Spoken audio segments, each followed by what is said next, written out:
Okay, let's get going.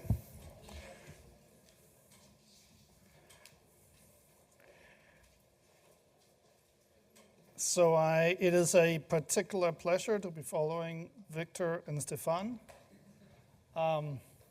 Also somewhat daunting. But I go back a long time with Victor. Victor was, I was a colleague of Victor's in my first job. And Victor is one of the most generous and encouraging colleagues I've ever had. Besides, a lot of the time he's just over my head. This was at the beginning of Gabiria and Mira. And Stefan, this paper is very much an application of what Stefan was talking about. In particular, we're building on Bonam Lamadanam and Reza. And so I'll be hopefully providing what is something of an application of what last lecture was about.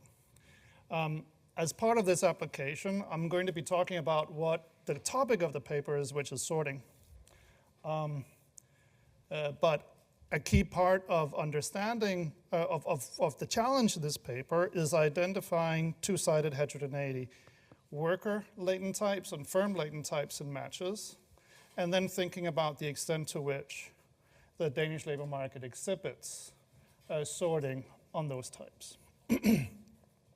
So for that purpose, let's talk about what sorting is.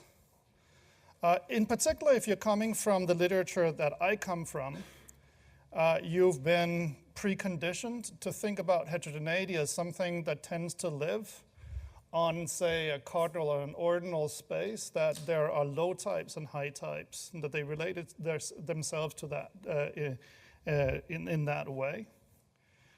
And then you can complicate that with multiple dimensions, and that makes it tricky to think about what a type is in relation to another type. But broadly speaking, it may just be that there are fishermen and there are hunters. There are blue people and there are green people. And they are just different from each other, but there isn't an obvious way with which to sort of rank them, say, in relation to outcomes that you're interested in. So this goes a bit to the labeling problem you heard about before. So when we're going to be talking about sorting, what I found useful was to step back a bit from having labels that obviously rank groups in relation to each other, and just think about sorting from an information theoretic perspective and define sorting as saying we have sorting between two sides of a match, say workers and firms. If when you tell me the type of one side of the match, I now know more about the type of the other side of the match. That is, one side is informative about the other. If that's the case, we have sorting. And I'm going to be partly using that notion of sorting in what I'm going to be talking about today. And for that, I'm going to be using what's called the mutual information measure, which is technically the Kullback-Leibler divergence from no sorting, the extent to which the joint match distribution is different from a randomly assigned pattern. Now, if you can assign labels, say cardinal labels, like say wage outcomes or something, that there's a wage type, high wage type, low wage type, which is common in the kind of literature we're going to be talking about. I have worked on this where my types are productivity types. There are low productive workers, there are high productive workers, there are low productive firms, there are high productive firms. In that case, we can begin to think about sorting and measuring sorting through things like covariances in matches. Is it the case that high wage workers tend to match with high wage firms? Or stochastic dominance, like more of a stochastic version of that. Does the matching distribution of high-wage workers dominate that of low-wage workers? That sort of thing. We're going to be talking about sorting in that respect as well. But that is after having assigned labels to these groups of workers. And a big part of the empirical exercise in this paper is identifying groups, first of all, and then assigning labels to talk about these kinds of sorting. And so a major shoulder we're standing on is Banamla, Madonna, and Reza, but the sorting literature is a really large literature. We're citing a couple. Okay. So what I'm going to be talking about today is specifically how sorting comes about in the labor market. And so in that mobility model of how workers and firms move between employers, we're going to have 4 different channels. We're going to quantify 4 different channels in a mobility model. One channel is that there is a notion of preferences for employers, that some types of workers have particular preferences for some types of firms.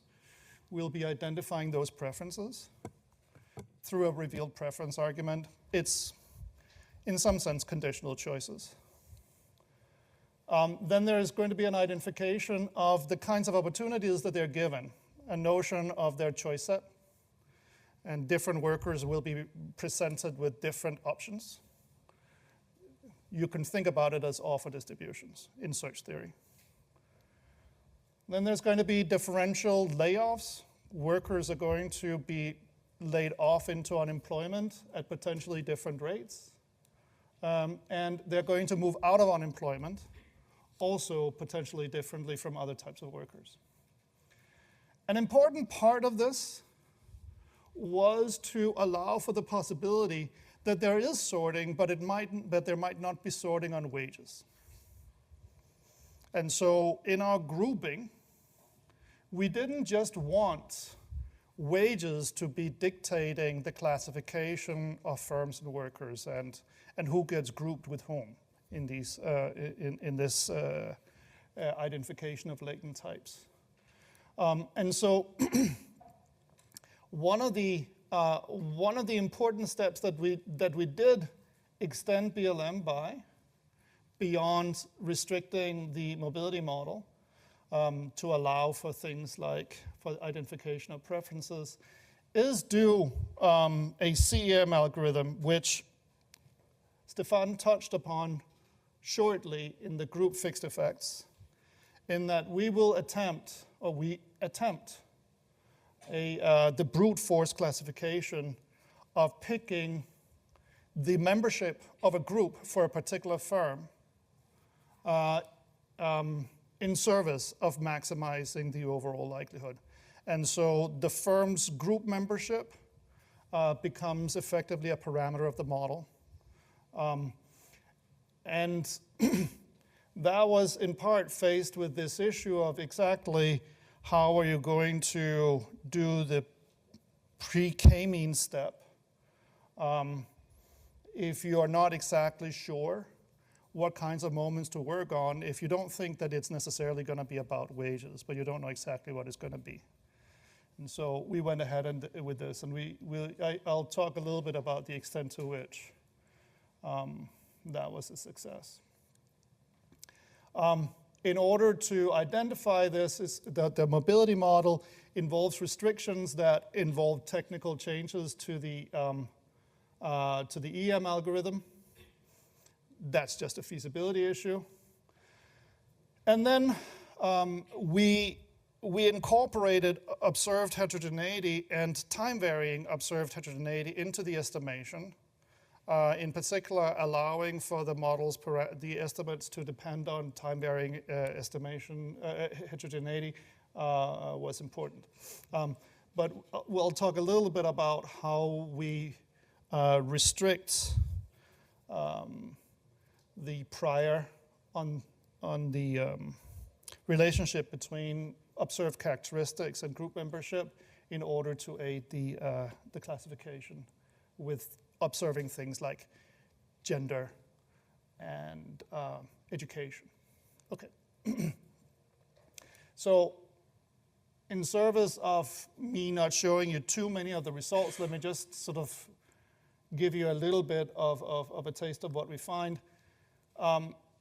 Workers care about where they are or where they go.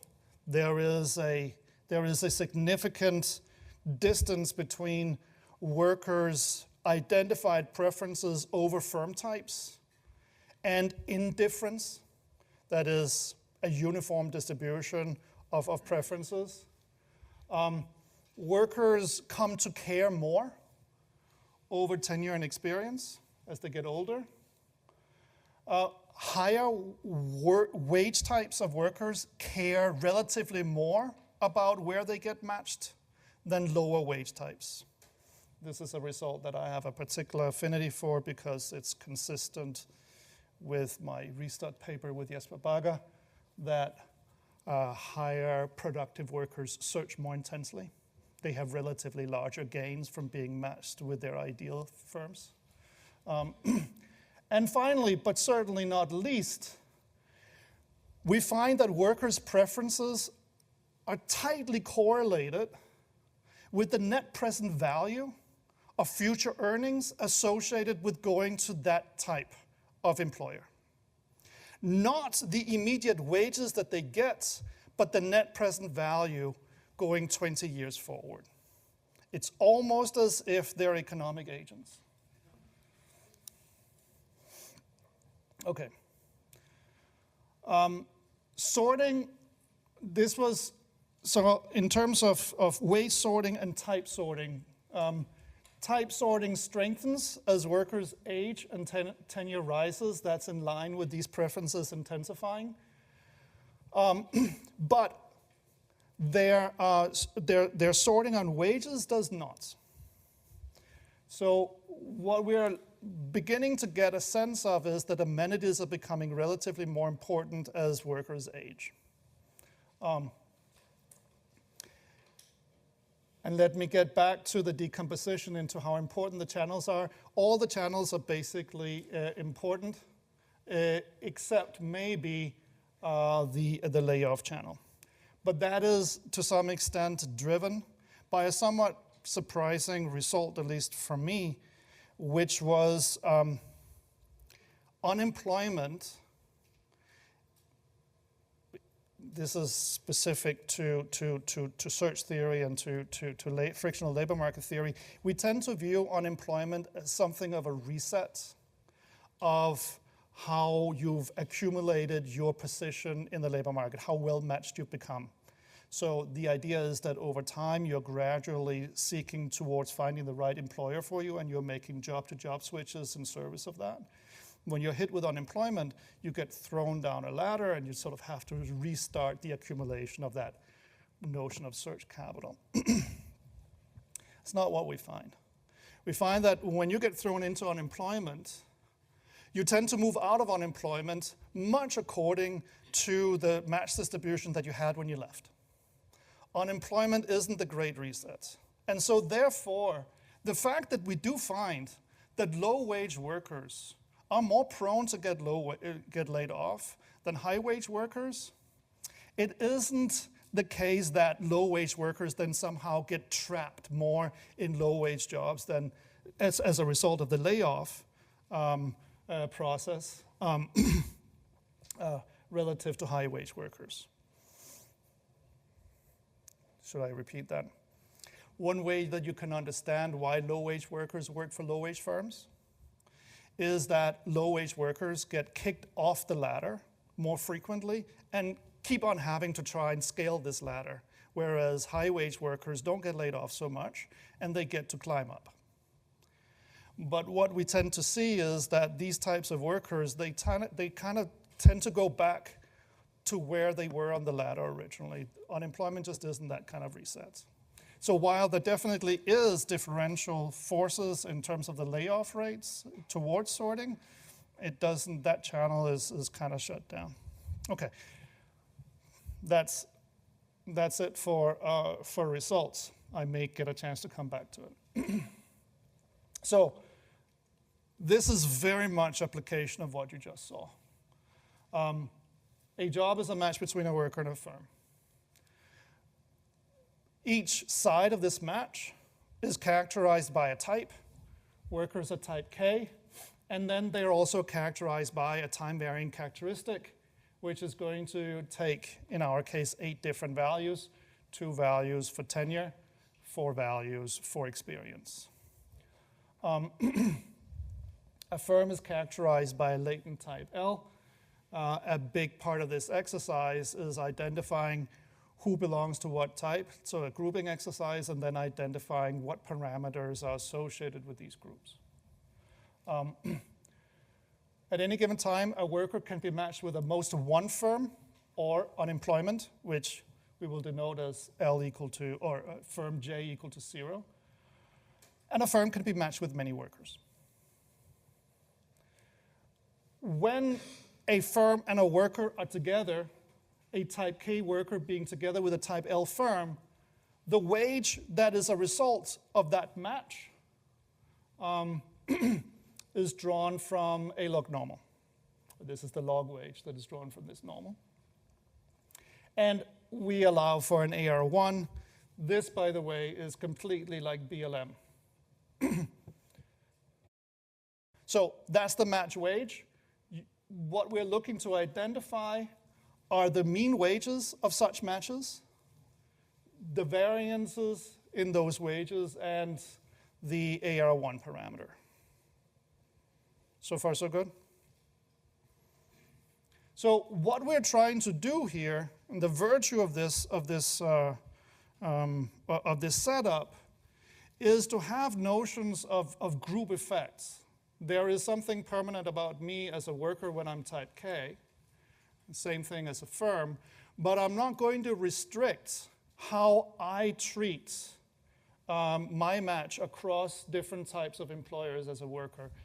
My wage with one type of firm is not restricted in relation to my wage with another type of firm. This is going to be non-parametrically identified, yes.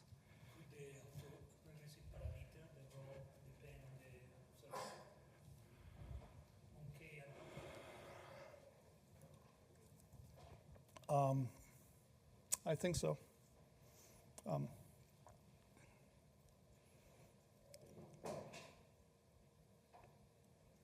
Yeah, I think so. We don't. So, but I think this is a restriction on our part. But yeah, let me think about it.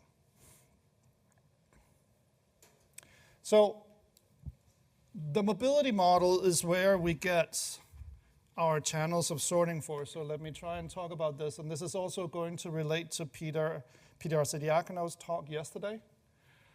So an employed K worker is modeled to receive an outside type L prime job with probability lambda KL prime. So think about this as an offer probability in a frictional search model.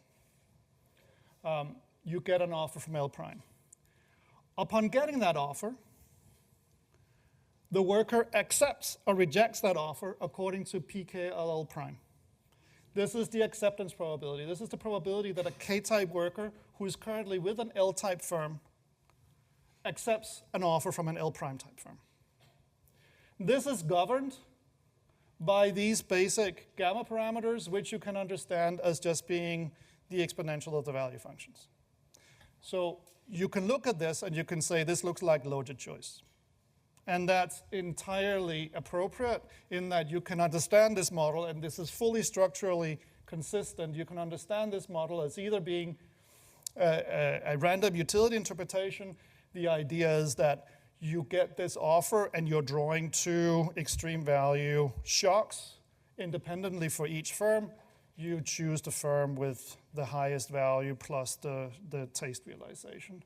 Or you can understand it as a result of when you get the offer, you also get a stochastic mobility cost realization from a logit distribution.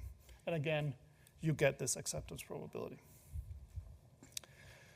So Sorkin is an early version of thinking about these kinds of logit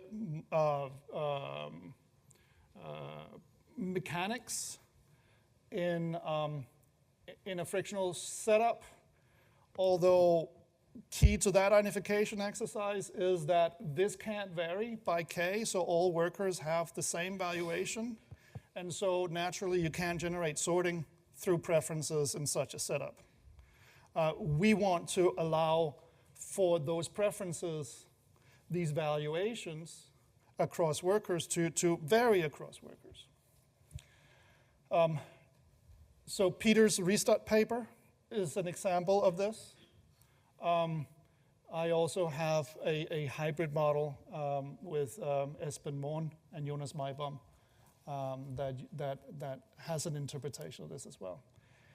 A really nice thing that you should certainly go and see tomorrow is Jeremy Lees presenting a more structural paper, but a paper that uses this setup in order to identify preferences and in particular flesh out implications for amenities in this setup.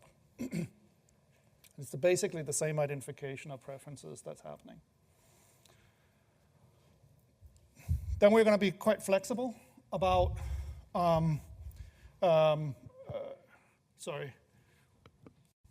this here is the probability that a K-type worker who is with an L-type firm moves into an L-prime type firm is the probability of getting an offer times acceptance.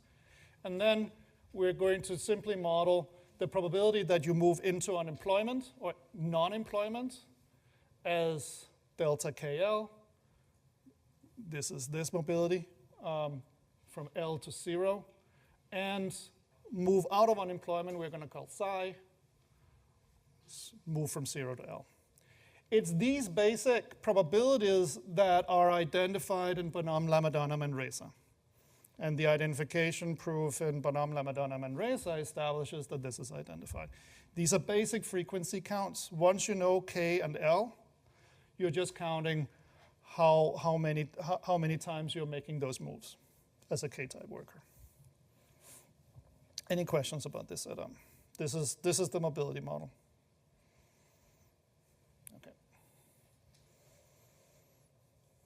This is done on Danish register data. We split the estimation up into five-year periods. So we have 25 years of matched employer-employee data. What you have in this setup is observation about where the worker is on a weekly basis. And so specifically, we're comfortable making the observation that a worker is making a job-to-job move. There isn't sort of an ambiguity about whether there is something in between getting to see workers at particular points in time. And we're going to use that feature that we know a worker is making a choice of one firm over another firm as a way of revealing these values through job-to-job moves. Okay. There are 8 time-varying characteristics, as I said, and then we also know some time-invariant characteristics, specifically education and gender. This is administrative data, so we know a ton more than this. We made things relatively simple for us. On the firm side, we also know basic time-invariant characteristics. Okay. So we adopt the finite mixture approach of Bonhomme, Lamadonna, and Reza. This K here, which is going to be found through these information criteria approaches, is going to be 24 for us. And this is going to vary between 14 and 22, depending on the time period. And honestly, that search over number of types is a bit fuzzy. And the theory behind the information criteria, is it's not entirely obvious that this applies to our setup. So it does become a little bit of an art, as opposed to sort of having hard criteria for how to pick this. What we feel fairly comfortable about is that there wasn't a robust change in our results, or there was not a significant change. Our results are robust as we're changing K around these things. So, but I find that this is in this area, properly identifying the number of groups is a tricky problem. Okay. So this is how we're going to be relating observed characteristics to the latent types. And so we're going to be making a particular kind of independence assumption. This object here is the initial match probability. This is the probability that a K-type worker is matched with an L-type firm in the initial period, given worker characteristics X. And what we're going to say is that a worker's K-type is related to observable characteristics like age and gender, according to this distribution. And the relationship between that initial match of seeing a worker together with a particular firm, how those types and observable characteristics are related to that initial match probability is through this independence assumption. Same thing with the firm types. So significantly, once you tell me the type of a worker, that is a sufficient statistic. It doesn't matter whether you're a man or a woman, or whether you are highly educated or less educated, once I know your K. But what we allow and what we identify is that probability of being a particular K-type is affected by your observed characteristic, whether you're a man or a woman or your education level. And so it's this object that you can, in principle, also get post, as Stefan was saying. There's nothing stopping you from identifying this model, and then after the fact, going and look at whether particular K-type groups have more women in them, for example, and identify this. But in this here aids the classification. All right, this is the likelihood that you end up with for this kind of data set. You have the initial probability of seeing, so I should, now that Stefan has set us up. This here is the complete likelihood. This is the probability of seeing the data and that we know the type of the worker is type K. Now, the probability of seeing that worker history is then the initial match. And this object here is the probability of having picked exactly the firm that the worker is in, given that the firm is type L. So we needed to correct for how likely it is to see the worker with this particular firm, given that the firm is type L. And again, we are conditioning on also knowing the types of the firms in this. This is the complete data, if you will. This here is the probability of seeing the worker's mobility history. D here reflects that the worker is leaving a match. So 1 minus D is the probability that is indicating that the worker is staying. So there's going to be a bunch of periods where the worker is staying. That's this probability. And then when the worker moves, this is the probability of the worker moving from the firm that we see the worker in T to the firm that we see in T plus 1, or specifically the types associated with this. And at this point, in this complete likelihood, this is just data, right? We know these group memberships. This is the likelihood of seeing the wage history. There is an issue of drawing new wages. You're drawing with a different distribution in the first period of a match and so forth. Yes, Stefan. How do you account for dependence of age and over the life cycle? Try and say it again. Sorry. How do you account for the life cycle, for the age dependence, for mobility, and so ability being what? The K? mobility? Mobility. Yeah, the age. Where is it? Age? Oh, it's an X. So our all of this, these preferences and everything depend on X.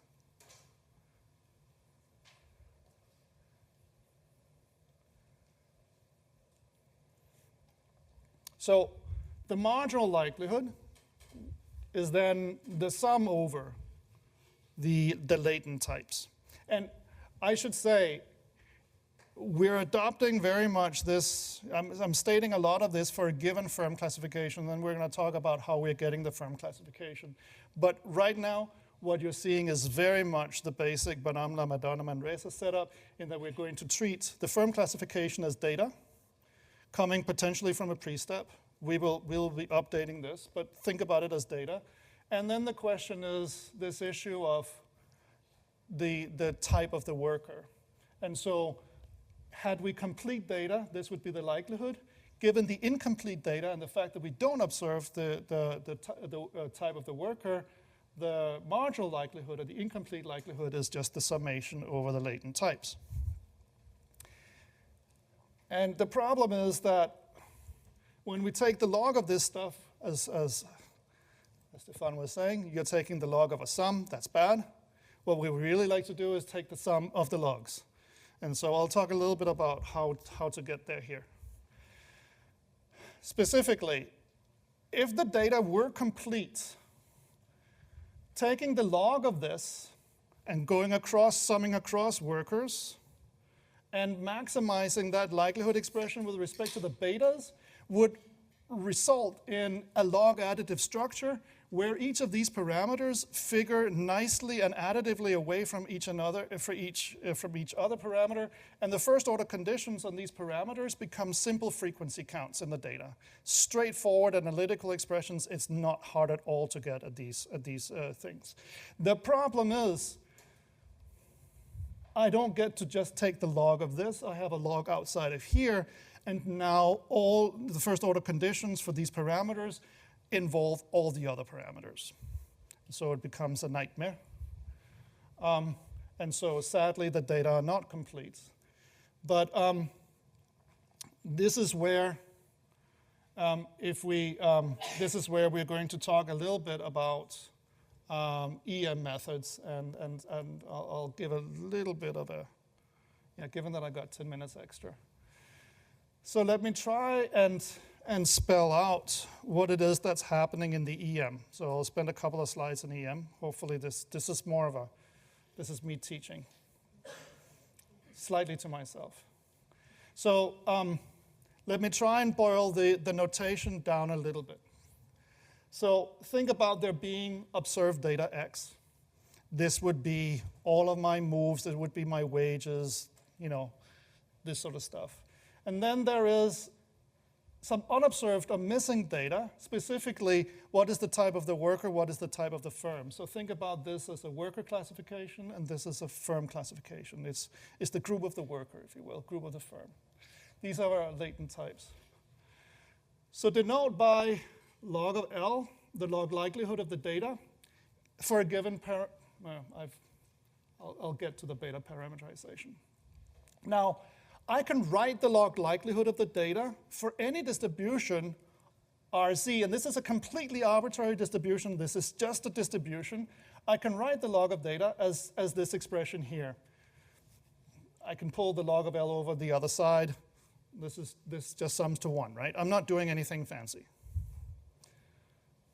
This I can also write. I can write log of L as the complete likelihood, if you will, divided by the conditional probability of Z given X.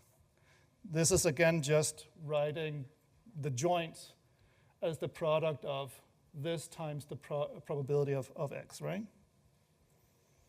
Again, I'm not doing anything deep. Now, this expression evaluates to this,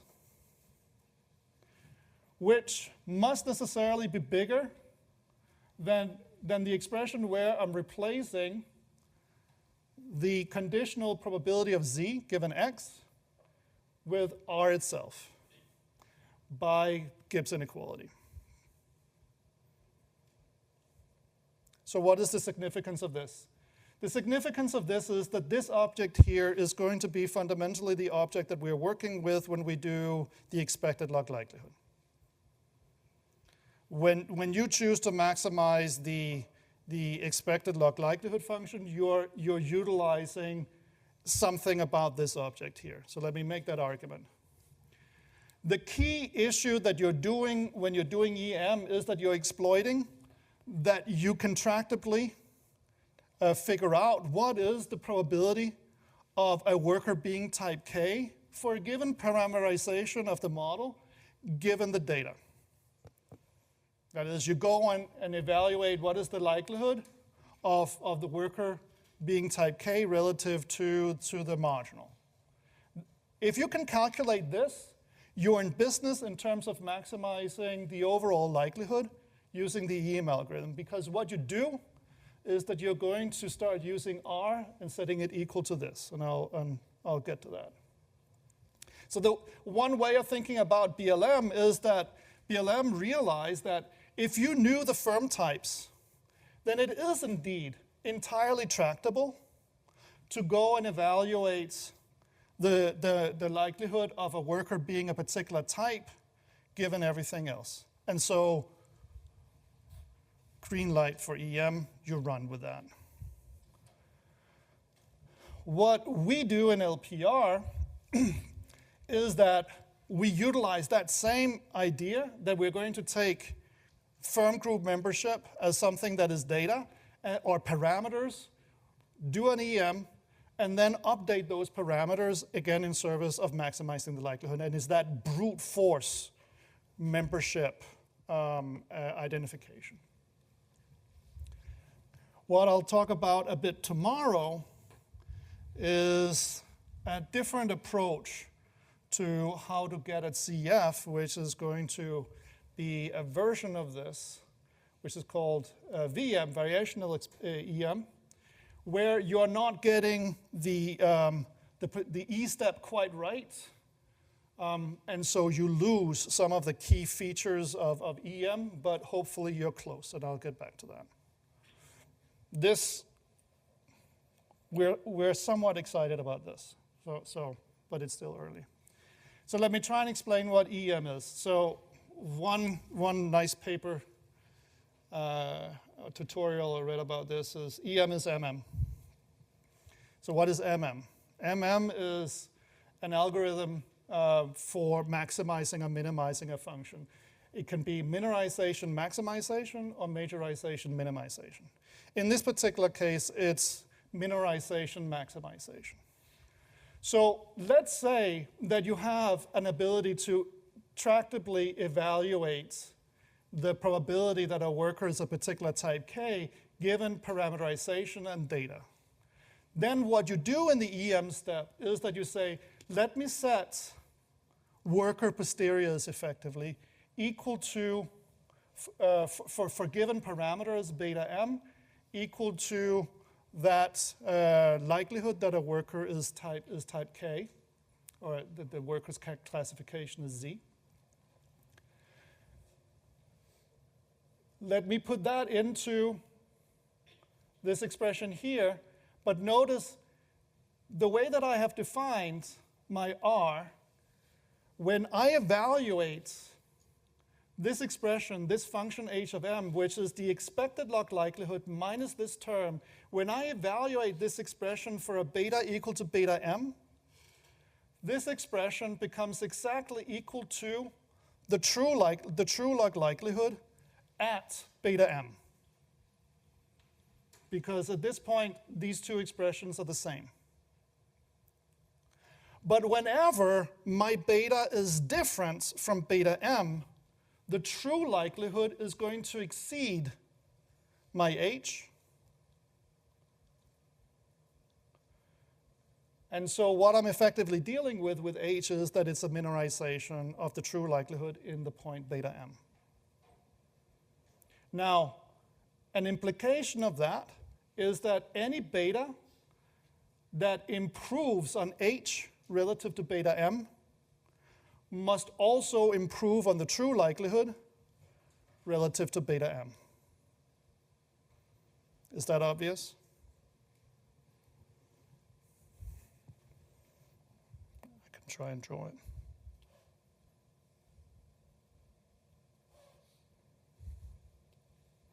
So let's say that the likelihood looks something like this. And let's say that I do a minorizing function that looks something like this. So this is my beta m, if you will. If I improve to beta m plus 1, that is, I find, in this case, I found the maximum of the minorizing function, I must necessarily also have improved on the true likelihood. And that is why the EM algorithm is guaranteed to improve on the true likelihood in each iterative step. I hope this was helpful. So what we're really just doing is an MM algorithm.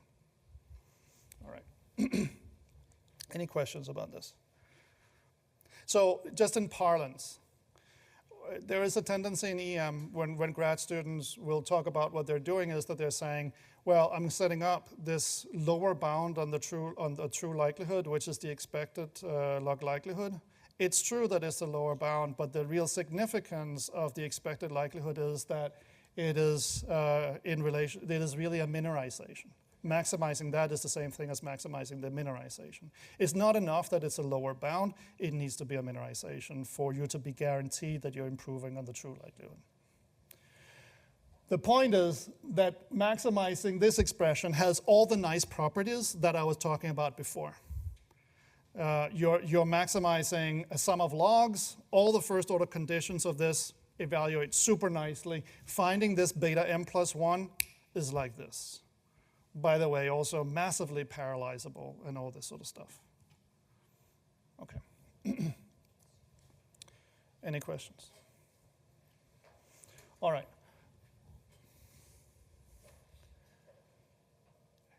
So what we do relative to Stefan and Thibaut and Elena is that we do this for a given firm classification. And then every so often, when we've done a fair bit of EM, we do a classification step for the firms where we update the firm classification, holding the rest of the model parameters fixed, and find a new firm classification that improves on the likelihood. And that is that brute force that Stefan talks about. And you're guaranteed to come up with a likelihood improvement on it. And so in practice, we start with a k-means and then we improve upon that.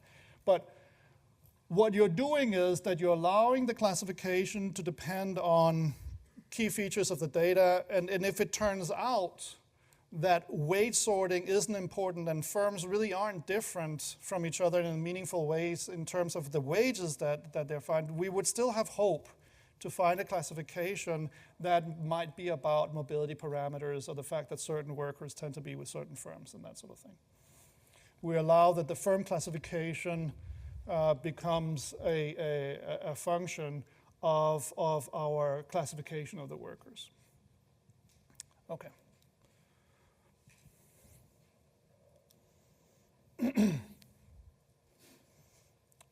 Remind me, I go to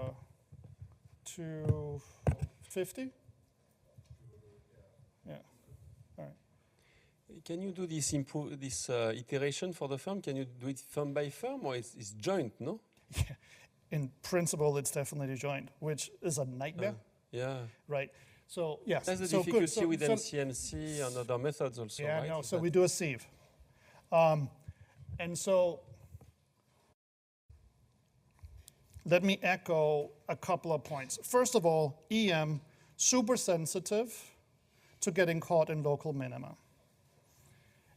What we're effectively doing is that we're adding 400,000, because we have 400,000 firms, we're adding 400,000 parameters to this log likelihood maximization problem. The way that we know that a new firm classification improves is through a sieve kind of argument where you start with one firm, you improve on the likelihood with that. Brute force, you simply evaluate the expected log likelihood with respect to its different types, and you pick the best one. Then you go to the next one and next one. So you know for a guarantee that you've improved upon the expected log likelihood, which means that you've improved on the true likelihood. So that all sounds fine, but it's pretty reasonable that you would get caught in local minima in this respect, that the order of the firms that you're doing it with might matter, all sorts of things. So you probably want to start with the biggest firm and then go, but it's brute force. The idea that we found the true maximum with this, I think you should think more about it as being an improvement. This is indeed a brute force argument. I think it has value, but it is simply hard to do the joint maximization in 400,000 parameters. It's in this respect that we're much more hopeful in the VEM. That's showing a fair bit of promise in what I'll be talking about tomorrow. So I think the literature is still looking for ways of getting this identified. And so this is part of that search. Okay. Did that answer your question? Yeah.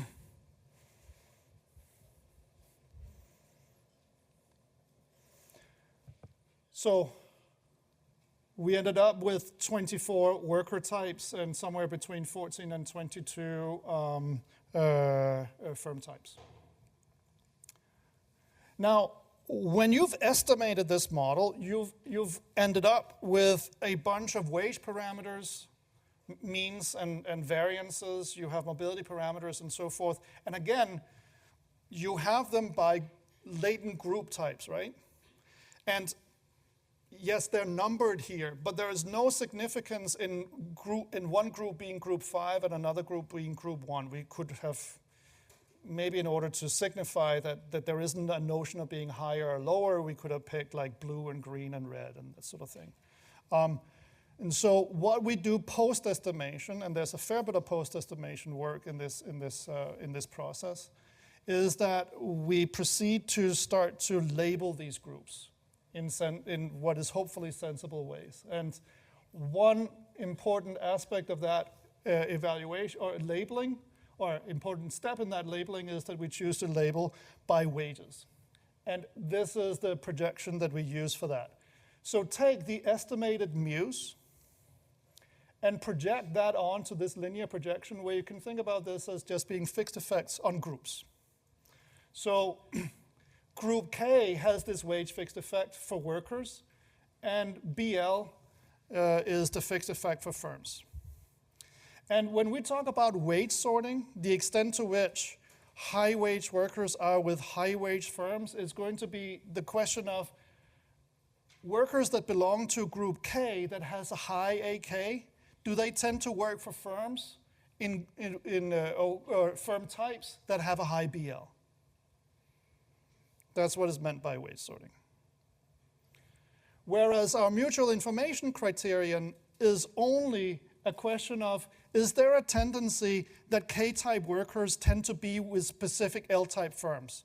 No sense of a correlation, no high or low, just do the matching patterns of different K workers differ?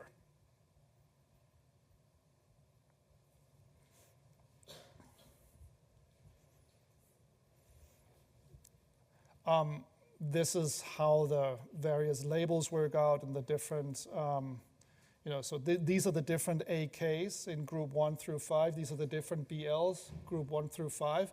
And this is the CDF over those labels in different times. The fat one is an average over the 5 time periods. What you immediately catch here is that while there is a large support on wage types of firms, most firms are gathered in their wage labels in this tight little parameter space here, whereas workers are more spread out. And so right here, you should get the suspicion that if we are to decompose overall wage variance in the Danish data, we would find that worker effects are going to be accounting for a larger amount of the variance than firm effects. And that's indeed what we find. This is sort of a little bit about how wage types are associated with worker characteristics.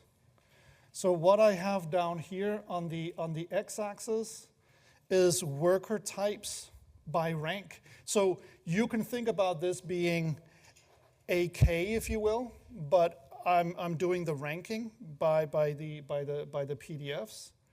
And so what I have over here is the CDF of workers being assigned to these types. If you had a diagonal here, it would mean that you're not selected into these wage groups in any particular way. So what you're seeing here is that if you do it by education and gender, so orange is women, blue is men. Men tend to have higher wages than women. And what you're because they tend to be in higher wage, you have more mass on the higher wage groups. And roughly speaking, being a man in Denmark is like being a step up in terms of wage outcomes, is being a step up in an education category. This is low education, this is medium education, this is high education, and you have this sort of shift. That's just the wage gap in the Danish data between men and women.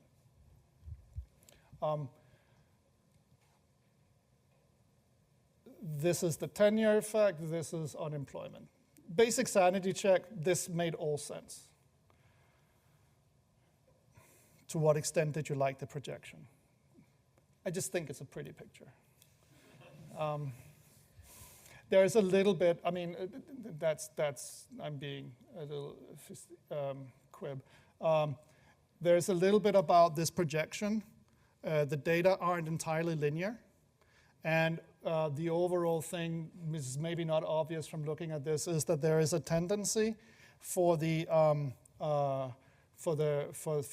projection to not quite capture variance in the ends. Okay. Oops, going the wrong way. One thing that you can use this analysis for, which is what the last literature on wage effects and heterogeneity has been about, so about Kramatza-Margolis and up through BLM, is identifying how important these different sources of heterogeneity are for overall wage variance. And we have this literature that sort of asks how much of this, of wage variance is driven by worker side factors, how much of it is driven by firm side factors, how much of it is sorting, and so forth. And so you can do the same kind of decomposition here. The one thing to make note of in the Danish data is that there's a lot of idiosyncratic noise in wages.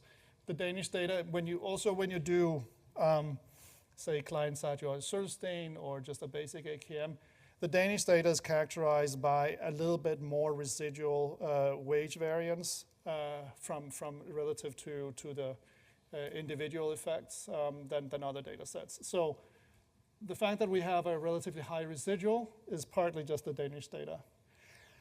But then you have that worker effects are by far stronger than firm effects, and there is something to be said for Magne Mogstad's argument that when we begin to do these kinds of analyses right, when we are not subject to the now well-known biases in a non-corrected or less fixed effects as an AKM, the firm effects seem to become really small.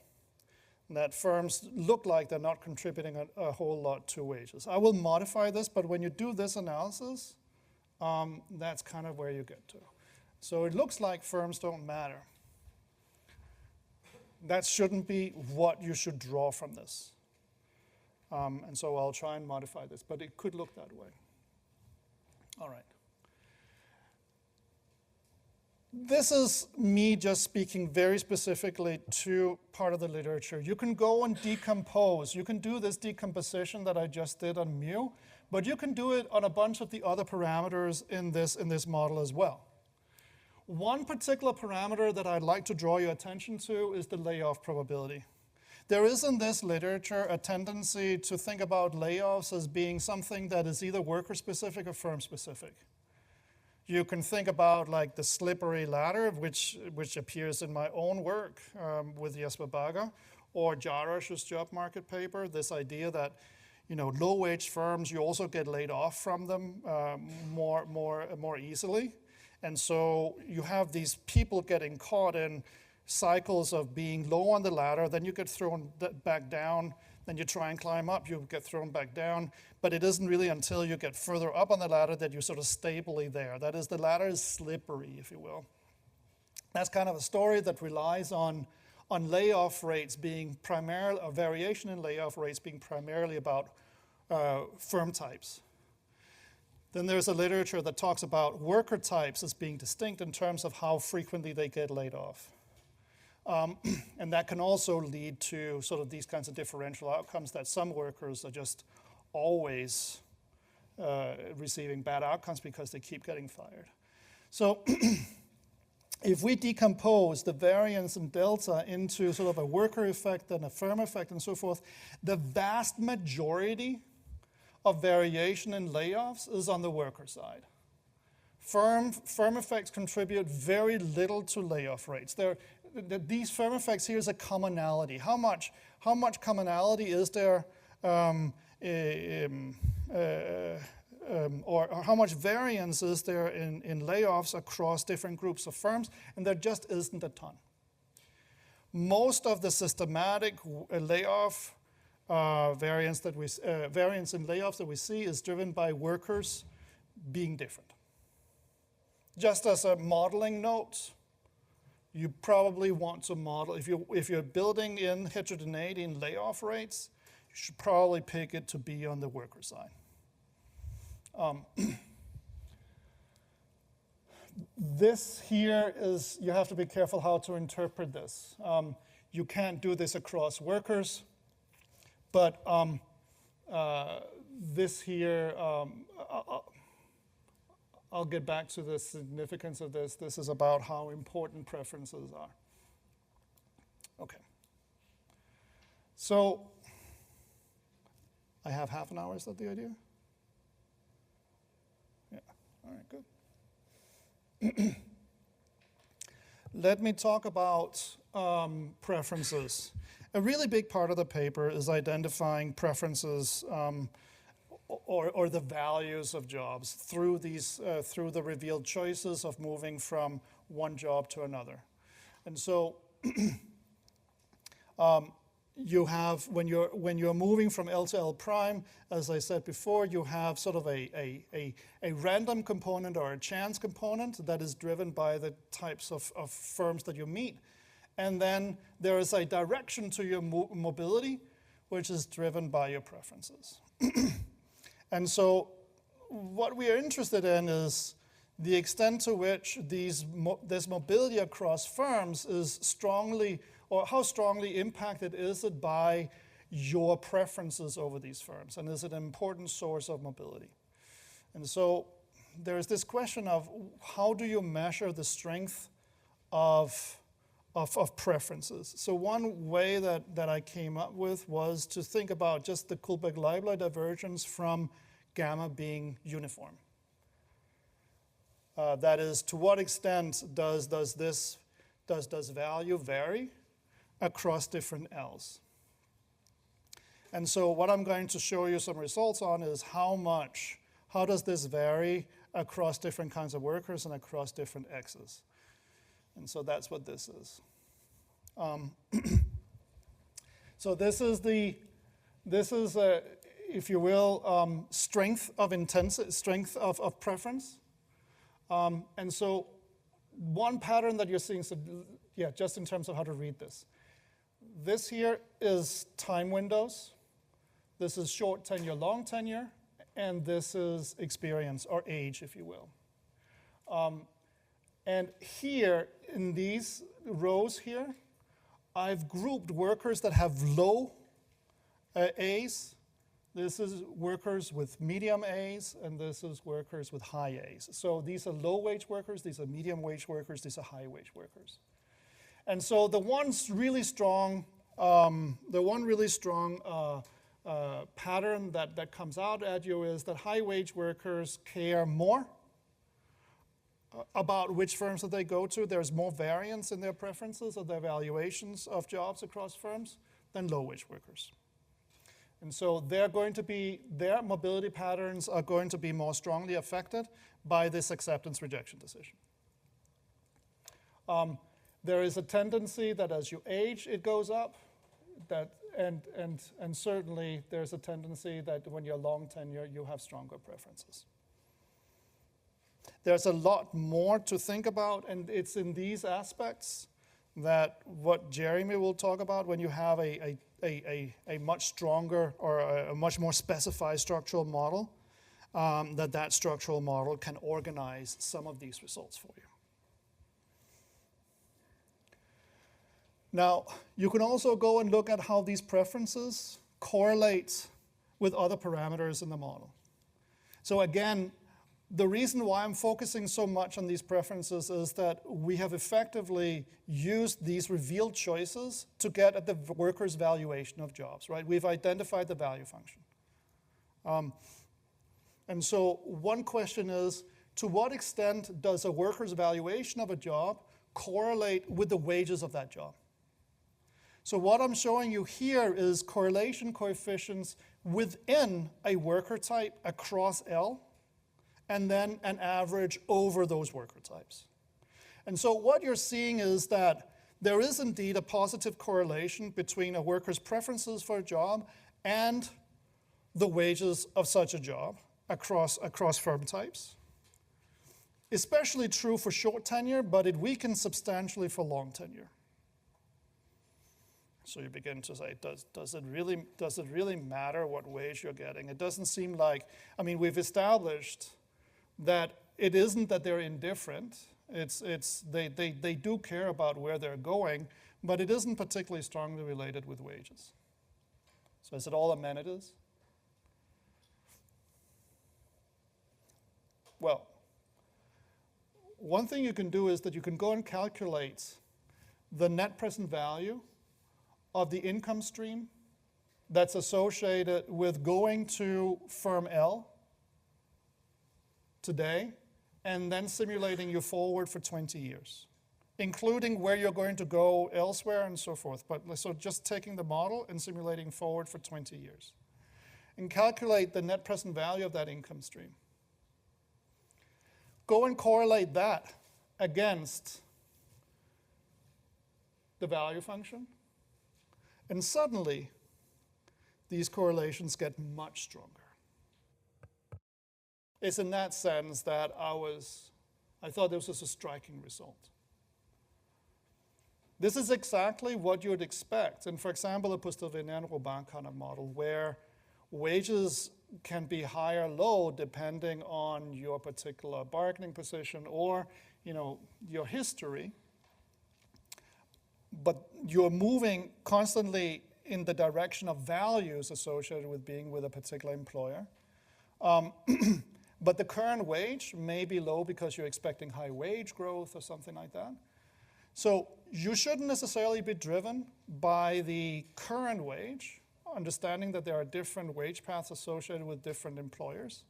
And indeed, when you go, what you should be driven by is the value of going there. And indeed, when you try and just look at the pecuniary value of going to a particular firm, that pecuniary value is far closer related to your preference for that employer than the current wages. This is not a small correlation. Yes, Adam?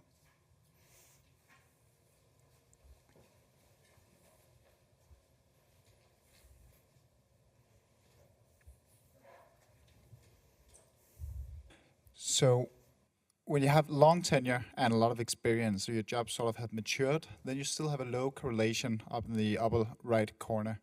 And why is that not higher? It seems to me like when I have a mature job, I'm 50 years old, I've been in this industry for long, so I should probably have a high wage at that point. And that you're making a distinction between short tenure and long tenure? I'm more thinking about like the 0.20 in the upper right corner. Why is that not closer to the net present value when my job has matured at this point, I would think? This? Yeah. I'm always going 20 years forward. Like a 55-year-old is still going to get 20 more years according to the X of a 35-year-old. Like, both might be in this 15 plus group. I don't have retirement in this setup. Okay, and at that point, I guess my wages might either be more constant or perhaps even fall when I'm that old. So I'm just thinking that I can't see directly how it. Yeah, I need to think more about it. I'm just surprised that it's not more correlated as with the net present value. But I see your point, I guess. You may remember that I showed you that preferences intensify with age, but they're getting less related to wages. And so partly what is happening is that you're moving in ways that are less directly wage related, that amenities seem to become more important. Yeah. Yeah, okay, thank you.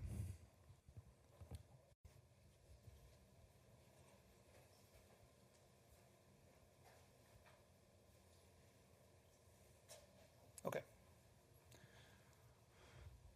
So let me talk a little bit about sorting. A major discussion, a measurement question in this literature has been identifying the extent to which the labor market is implementing a particular kind of matching pattern between workers and firms. And so that's what sorting is about. And there's been a question of how to properly measure this correlation between firm and worker types.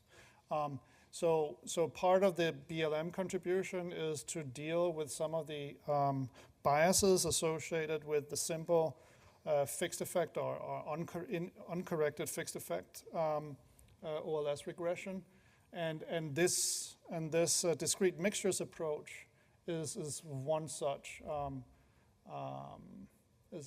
approach. So what we're focused on is not so much getting that estimate right. We're confident that we're working in a proper measurement setup. What we're trying to do is that we're trying to understand what brings that sorting about.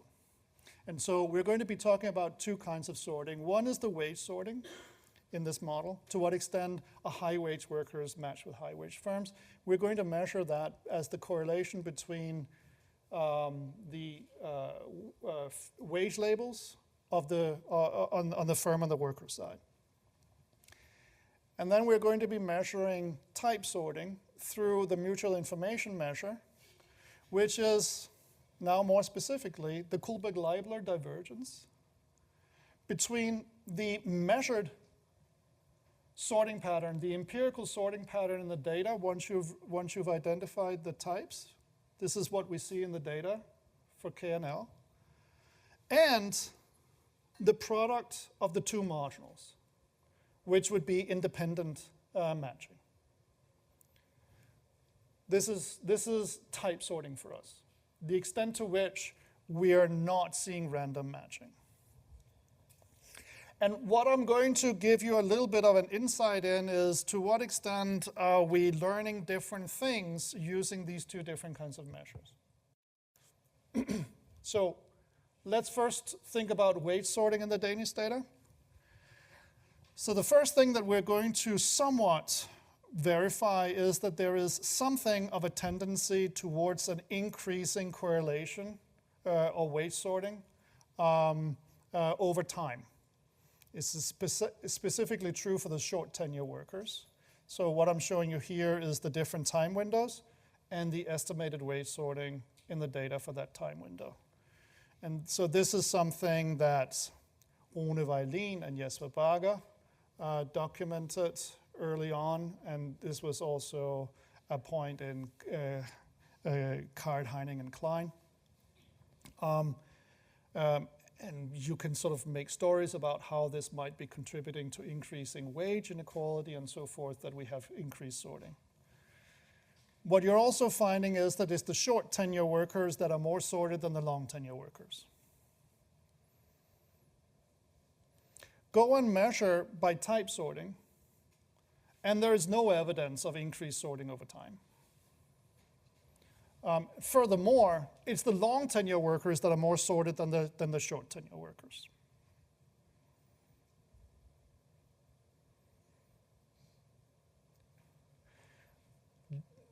Just to say that it matters how you think about this.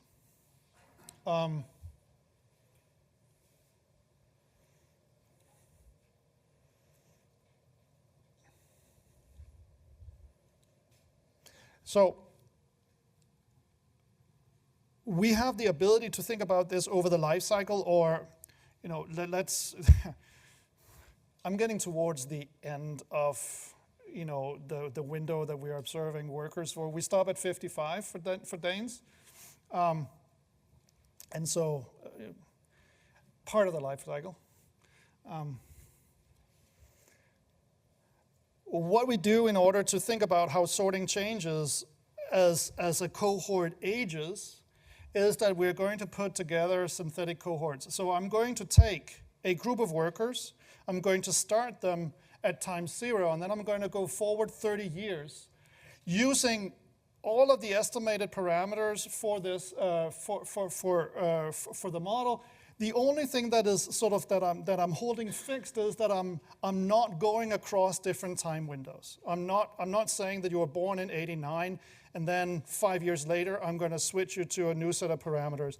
I'm going to keep you in the parameters for the '89 to 93 or 94, 93 I guess, window, and I'm going to simulate you forward 30 years. This is what happens to wage sorting as you age. There's variation in the different kinds of windows, but there is this tendency that wage sorting is declining slightly, or maybe there isn't any particular pattern in what happens to the sorting pattern of a cohort as it ages. One striking thing is that when we first observe them straight out of the gates at the beginning of a cohort's labor market experience, it's as sorted as it's ever going to get. This is a little bit in line with the movement out of unemployment. There isn't much of sort of an accumulated finding exactly what's good for you and that sort of thing, at least in terms of wages, as you stay in the labor market. It's a little striking. In terms of type sorting, there is a fair bit of evidence that you're becoming more sorted over time, finding the right spot for you. But it might be on amenities more so than wages.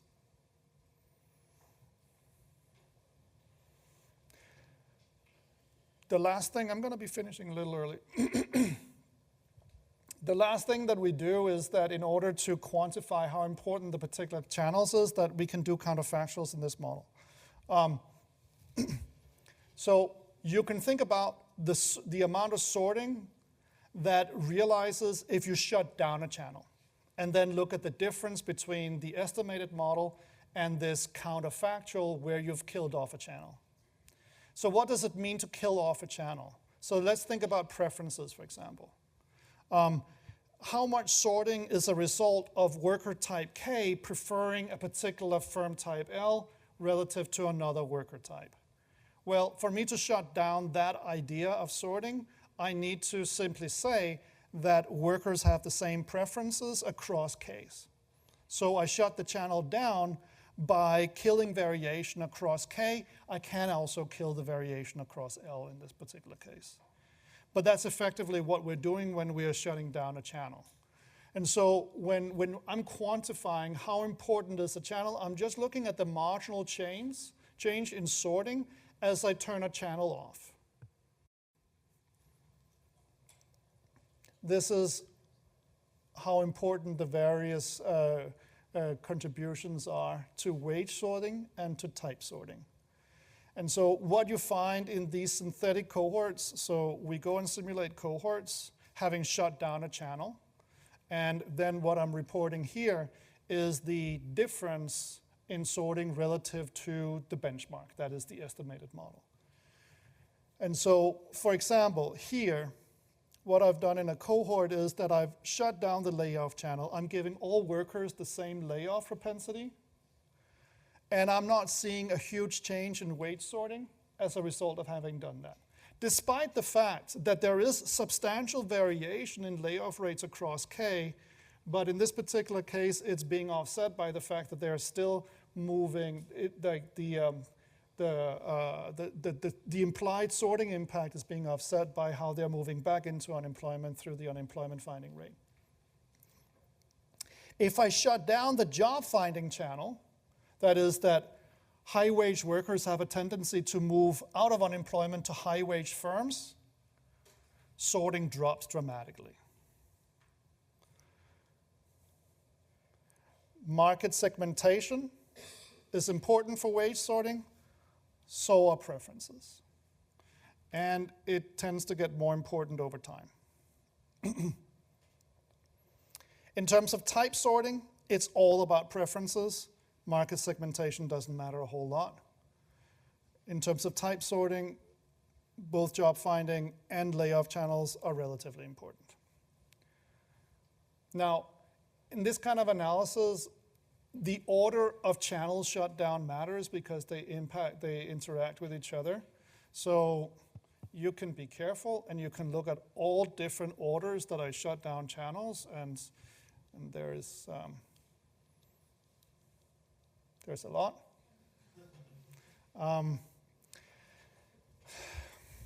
And you can investigate this table, and you can drag out a lot of interesting interactions of, how important is one channel when I have shut down this other channel, and there is plenty of evidence of non-trivial interactions between the channels, and so you can potentially use this table as potential inspiration for, this is an interesting story and so forth, but it's a lot to figure out.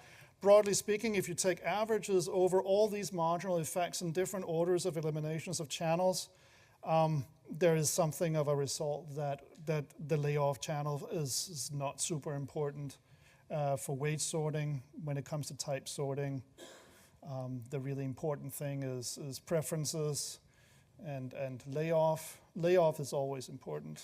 Or sorry, not layoff, job finding. So thinking about how people move out of unemployment and how unemployment isn't this great reset, that's important, I suspect. Okay. With that, let me finish up. Workers perceive significant value dispersion across employer types.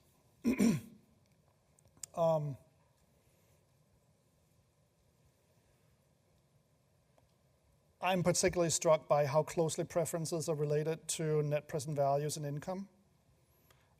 While we do have a discussion, and I think that there's a lot to be said for thinking about the importance of amenities, that's a hallmark of Sorkin's paper. Rob Hall is pushing this a lot too. There's a lot to this. What we're also finding in this paper is that, and there's room for amenities in this paper for sure, but the mobility patterns that we're seeing and the preferences that we're revealing, they are related in a pretty tight way to net present value differences across jobs. Jobs are not created the same for different kinds of workers. Workers care about where they go, and they get different net present value streams when they do. And those preferences are contributing substantially to sorting. Sorting is increasing over the life cycle. Type sorting does early on in wages and less so later in life in wages, and the job preference channel is important. All right, let me finish here. Thank you so much.